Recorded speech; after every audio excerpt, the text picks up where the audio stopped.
दुनिया की सबसे लंबी माउंटेन रेंज के ठीक इस पॉइंट पर आज से 52 ईयर्स पहले एक प्लेन सीधा पहाड़ से जा टकराया था। हैरत की बात तो ये थी कि प्लेन टकराने के फौरन बाद कहीं गायब हो गया। ये 8,900 किलोमीटर लंबी साउथ अमेरिका की एंडीज माउंटेन रेंज है, जहां 15,000 फीट ऊंचे पहाड़, नाकाबिले बर्दाश्त ठंड और खामोशी के अलावा कुछ नहीं मिलता। कई दिनों तक जब जहाज का ना मलबा मिला ना ही कोई डेड बॉडीज, तो अथॉरिटीज के सामने ये बात क्लियर हो गई कि अब कोई पैसेंजर नहीं बचा होगा। लिहाजा उन्होंने सर्च ऑपरेशन बंद करने का ऐलान कर दिया। न्यूज मीडिया में भी अगले कुछ दिनों तक प्लेन क्रैश की बातें चलती रहीं और उसके बाद सब कुछ आहिस्ता आहिस्ता वापस नॉर्मल होने लगा। लोग अब इस हादसे को भूल ही चुके थे, लेकिन इस हादसे के करीब 2.5 महीनों के बाद, एग्जैक्टली 72 डेज के बाद, अथॉरिटीज को गायब हुए प्लेन की तरफ से एक मैसेज रिसीव हुआ। जेम टीवी की वीडियोस में एक बार फिर से खुशामदीद। नाजरीन, ये यूरुग्वाय एयरफोर्स की फ्लाइट 571 थी, जिसने रियल लाइफ में एक चमत्कार, एक मुआवजा करके इतिहास में हमेशा हमेशा के लिए अपना नाम लिखा है। 12 अक्टूबर 1972 को ये फ्लाइट यूरुग्वाय के कैपिटल मॉन्टेविडियो से उड़ान भरती है। जहाज में रग्बी के प्लेयर्स थे, जिनको मॉन्टेविडियो से चिली के कैपिटल सैंटियागो तक एक मैच खेलने जाना था। रग्बी प्लेयर समेत जहाज में टोटल 40 पैसेंजर्स और 5 क्रू मेंबर्स मौजूद थे। टेक ऑफ के बाद अभी जहाज अर्जेंटीना के ऊपर ही पहुंचा था कि अचानक मौसम की खराबी की वजह से उनको अर्जेंटीना के शहर मेंडोजा में लैंड करना पड़ा। कैप्टन ने यह फैसला इस वजह से किया क्योंकि अर्जेंटीना और चिली के दरमियान दुनिया की सबसे ऊंची एंडीज माउंटेन रेंज दीवार बनकर खड़ी है। यहाँ के ऊंचे पहाड़ वैसे ही काफी खतरनाक हैं और मौसम की खराबी में इनके ऊपर से गुजरना खतरे से खाली नहीं था। पायलट का प्लान था कि एक रात मेंडोजा में ही गुजारी जाए और फिर अगले दिन मौसम ठीक होने पर एंडीज के पहाड़ों को पार किया जाए। पर क्या मालूम था पायलट और तमाम पैसेंजर्स को कि अगले दिन उन पर कौन सी मुसीबत टूटने वाली है। अगले दिन यानी फ्राइडे 13 अक्टूबर को फ्लाइट 571 ने मेंडोजा से टेक ऑफ किया। मैप पे देखा जाए तो मेंडोजा और उनकी मंजिल सैंटियागो के बीच सिर्फ 180 किलोमीटर का फासला है, लेकिन इन 180 किलोमीटर्स में सिर्फ एंडीज की 15,000 फीट ऊंची पीक्स हैं। लिहाजा फ्लाइट का प्लान रूट कुछ इस तरह का था कि पहले जहाज मेंडोजा के साउथ में जाएगा, अपनी हाइट गेन करेगा और फिर प्लेंचोन पास के बराबर पहुंचकर एंडीज की तरफ टर्न करके इन खतरनाक पहाड़ों को क्रॉस करेगा और फिर चिली के शहर कुरिको से दोबारा टर्न करके सीधा सैंटियागो पे जाकर लैंड करेगा। फ्लाइट 571 के पायलट ने इसी रूट पर 50 के करीब फ्लाइट्स कंप्लीट कर रखी थी, लिहाजा उनको अपने आप पर काफी भरोसा था। मेंडोजा से टेक ऑफ करते ही प्लान के मुताबिक जहाज साउथ की तरफ रवाना हुआ।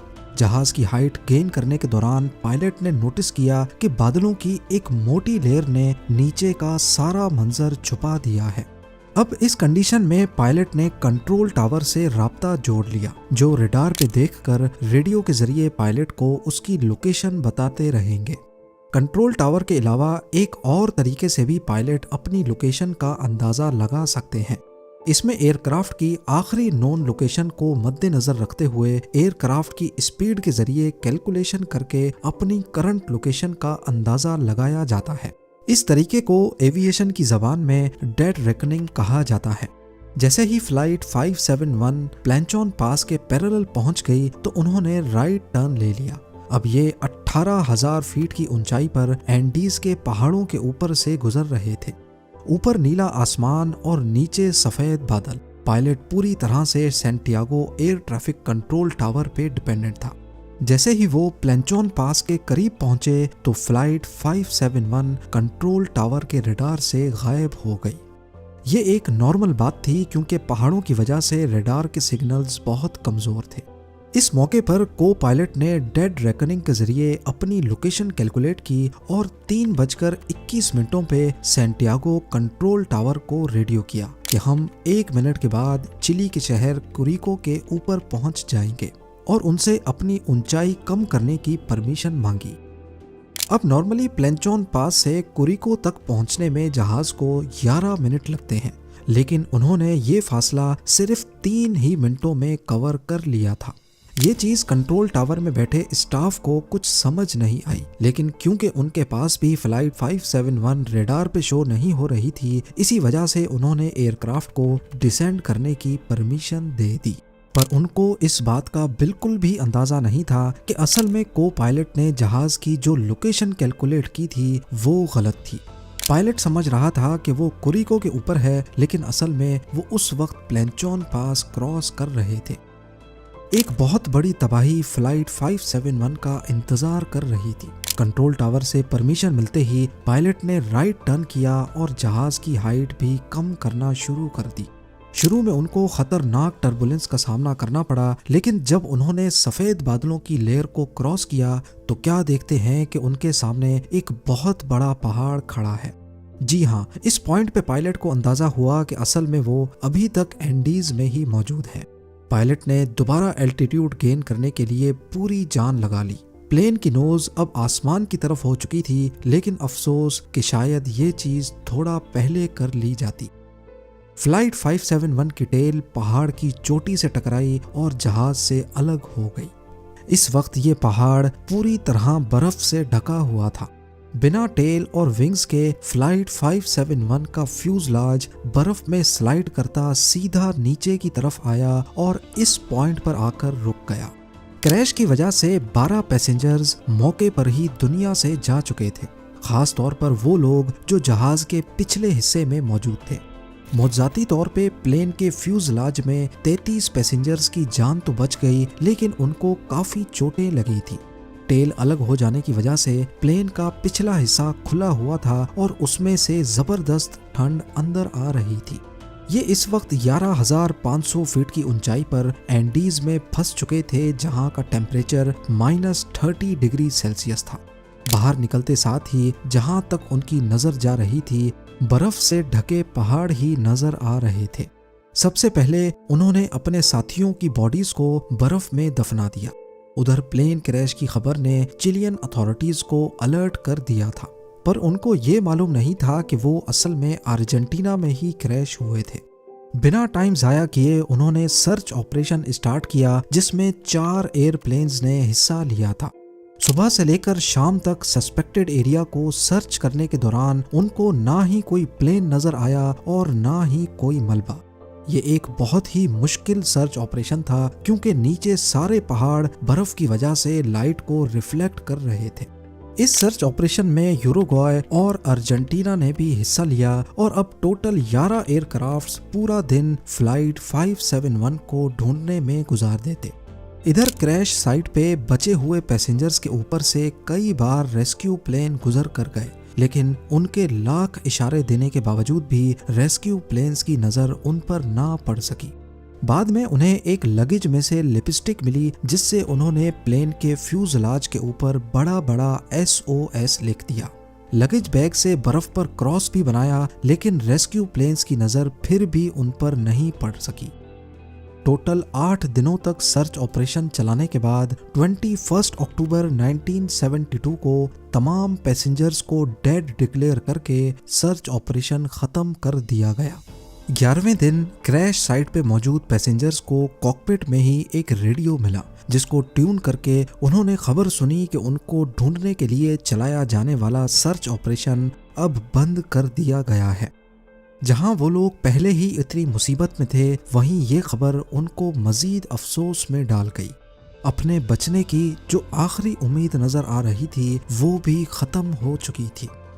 पहले हफ्ते में ही 5 और पैसेंजर्स जख्मों की वजह से जान से हाथ धो बैठे। अब क्रैश साइट पे सिर्फ 28 पैसेंजर्स बचे थे। उन्होंने जहाज के मलबे और लगेज को इकट्ठा करके प्लेन के फ्यूजलाज को बंद किया ताकि ठंड से बचा जा सके। उन्होंने कॉकपिट के प्लास्टिक वाइजर को काटकर अपने लिए ग्लासेस भी बनाए, जो कि बर्फ से रिफ्लेक्ट होने वाली लाइट से कुछ हद तक बचा रहे थे। सीट कवर्स को गरमाइश के लिए इस्तेमाल किया और सीट के कुशन से स्नो शूज बना दिए। इस वक्त तक उनके पास खाने के लिए 8 चॉकलेट बार्स, 3 जैम के जार्स, कुछ ड्राई फ्रूट्स और गिनी चुनी पानी की बोतलें थी। पहला हफ्ता तो उन्होंने बड़ी मुश्किल से ये खाना आपस में डिवाइड करके खा लिया, लेकिन जब ये तमाम चीजें भी खत्म हो गईं तो उन्होंने कपड़े और कॉटन को खाना शुरू कर दिया, जिससे वो मजीद बीमार पड़ने लगे। एंडीज के इस हिस्से में उनको एनर्जी के लिए कोई चीज दिखाई नहीं दे रही थी और ऊपर से वो जिस रिज पर क्रैश हुए थे ना वहां से उतरना पॉसिबल था और ना ही ऊपर की तरफ हाइक करना। इस दौरान पैसेंजर्स की हालत ये थी कि इनका बॉडी वेट 40% तक कम हो चुका था। आखिर जब उनको कुछ समझ नहीं आया तो उन्होंने अपने मरे हुए साथियों के बॉडी पार्ट्स खाना शुरू कर दिए। जाहिर है ये फैसला बहुत ही मुश्किल था, लेकिन भूख प्यास और कमजोरी ने उनको ये कदम उठाने पर मजबूर कर दिया था। क्रैश के 17 दिनों के बाद 29 अक्टूबर को अचानक रात के वक्त एवलांच आया और उसने फ्यूजलाज पर बुरी तरह हमला किया। बर्फानी तोदे की स्पीड इतनी तेज थी कि पूरा फ्यूजलाज अंदर तक बर्फ से भर गया। इस हादसे में 9 सर्वाइवर्स मारे गए। बचे हुए 19 लोगों के हाथ जो कुछ लगा उन्होंने उससे बर्फ को हटाया और ऑक्सीजन के लिए जगह बनाई। दिन गुजरते जा रहे थे, सर्वाइवर्स की हालत बद से बदतर होती जा रही थी। एक एक करके सारे मौत की नजर हो रहे थे और बचे हुए अपनी मौत का इंतजार कर रहे थे। 12 दिसंबर यानी क्रैश के 60 दिनों के बाद तक 3 और सर्वाइवर्स जिंदगी की बाजी हार गए। अब पीछे बचे 16 लोगों के पास सिर्फ 2 ऑप्शंस थे, या तो वो अपने बचे हुए दिन गिनना शुरू कर दें या फिर हिम्मत करके वेस्ट में मौजूद इस वर्टिकल क्लिफ को कैसे भी करके हाइक कर ले। 12 दिसंबर 1972 को 3 रग्बी प्लेयर्स पराडो, कनीसा और विजेंटीन ने वेस्टर्न पीक को हाइक करने का इरादा किया, इस उम्मीद में कि पहाड़ की दूसरी साइड ग्रीन वैली होगी जहां से शायद कोई मदद मिल सके। ये एक बहुत ही तकलीफ देने वाली हाइक थी, क्योंकि ना ही उनके पास प्रोफेशनल गियर्स थे और सबसे बढ़कर टेम्परेचर -30 डिग्री सेल्सियस था। उन्होंने हाथ से बनाए हुए स्लीपिंग बैग्स और जहाज की सीटों से बनाए हुए गर्म कपड़े लपेटे और हाइक पे निकल गए। पूरे 3 दिन तक लगातार हाइक करने के बाद जब वो आखिरकार पहाड़ की चोटी पर पहुंचे तो क्या देखते हैं कि पहाड़ की दूसरी साइड पर भी ऐसे ही बर्फ से ढके पहाड़ हैं। यहाँ भी ना हरियाली थी और ना ही जिंदगी के आसार। खाने की शॉर्टेज की वजह से एक जना वापस क्रैश साइट पे चला गया। पराडो और कनीसा मदद की तलाश में पहाड़ की दूसरी साइड पर डाउन हिल चल पड़े। अगले 10 दिनों तक ट्रैकिंग करने के बाद और 61 किलोमीटर्स का सफर बुरी हालत में गुजारने के बाद आखिरकार वो एक वैली में पहुंचे जहां पर हरियाली थी, जानवर भी थे और नदी भी बह रही थी। सबसे पहले उन्होंने नदी से पानी पिया, तभी उनको नदी के उस पार घोड़े पर एक शख्स दिखाई दिया। नदी के शोर की वजह से वो अपना पैगाम उस शख्स तक नहीं पहुंचा पा रहे थे। घोड़े पर बैठे उस लोकल को आइडिया आया और उसने एक कागज और पेन को पत्थर में लपेटकर नदी के उस पार फेंक दिया। पराडो और कनीसा ने उस कागज पर सारा माजरा लिखा और वापस फेंक दिया। वो शख्स घोड़ा भगाता हुआ ये लेटर चिलियन अथॉरिटीज तक लेके गया। पहले तो उनको यकीन नहीं आया कि 2.5 महीने गुजर जाने के बाद भी प्लेन क्रैश के सर्वाइवर्स अभी तक जिंदा कैसे हो सकते हैं, लेकिन अथॉरिटीज ने फौरन पहले पराडो और कनीसा को रेस्क्यू किया और उनकी मरहम पट्टी करने के बाद उनसे तफसील में इंटरव्यू लिया। 22 दिसंबर 1972 को यानी क्रैश के 72 डेज के बाद 3 हेलीकॉप्टर्स पराडो और कनीसा की निशानदेही पर क्रैश साइट तक पहुंचे। पहाड़ की ये चोटी देखकर पायलट भी हैरान रह गया कि इन 2 रग्बी प्लेयर्स ने बिना किसी गियर और एक्सपीरियंस के ये पहाड़ कैसे सर किया होगा। आखिरकार फ्यूजलाज में मौजूद तमाम सर्वाइवर्स को रेस्क्यू कर लिया गया और उनके मरे हुए साथियों को वहीं पर एक बड़ी कब्र खोदकर दफन कर दिया गया। उस कब्र के ऊपर कुछ पत्थर रखकर एक मेमोरियल बनाया गया जो उसी हालत में आज तक वहां पर मौजूद है। ये मेमोरियल आज भी हमें याद दिलाता है कि अगर इंसान हिम्मत नहीं हारे तो बड़ी से बड़ी मुसीबत को हरा सकता है। उम्मीद है ज़ेम टीवी की ये वीडियो भी आप लोग भरपूर लाइक और शेयर करेंगे। आप लोगों के प्यार भरे कमेंट्स का बेहद शुक्रिया। मिलते हैं अगली शानदार वीडियो में।